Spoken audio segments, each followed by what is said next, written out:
মহামানব গৌতম বুদ্ধ বলেছেন, ভালো কাজ সব সময় করো, বারবার করো, মনকে সব সময় ভালো কাজে নিমগ্ন রাখো, অর্থাৎ সব সময় কুশল কর্ম সম্পাদন করো।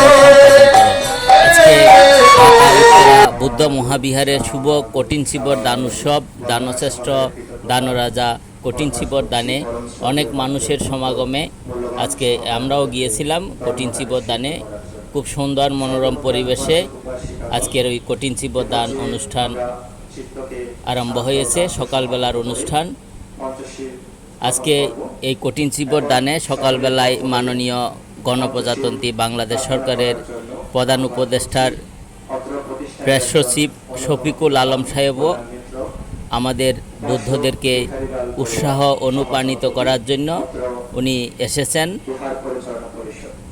শফিকুল আলম সাহেব উনি প্রতিশ্রুতি দিয়েছেন, আমাদের যে বৌদ্ধদের অনেক দিনের দাবি উত্তরা মহাবিহারের পাশে যেই শ্মশান আছে সেই শ্মশানটি নান্দনিকভাবে উনি আমাদের জন্য করে দিবেন। সেই প্রতিশ্রুতি উনি প্রধান উপদেষ্টার কাছে উনি প্রেস করবেন, জানাবেন এবং সরকারের নীতি নির্ধারক যে মহল আছে সেখানে উনি জানাবেন। তো আজকে ঢাকা এবং ঢাকার বিভিন্ন প্রান্ত থেকে অনেক লোক দায়ক দায়িকা উপস্থিত হয়েছেন এবং পূজনীয় ভিক্ষু সংঘরাও ঢাকা সহ ঢাকার বাইরে বিশেষ করে চট্টগ্রাম থেকে আমাদের সাথে সংযুক্ত হয়ে আজকের এই দানময় কঠিন শিবর দানকে সার্থক করেছেন। পূজনীয় ভান্তেদেরও বন্দনা জানাচ্ছি। তো আপনারা দেখতে পাচ্ছেন খুব সুন্দর এবং সুশৃঙ্খলভাবে মানুষজন তাদের এই কুশল কর্ম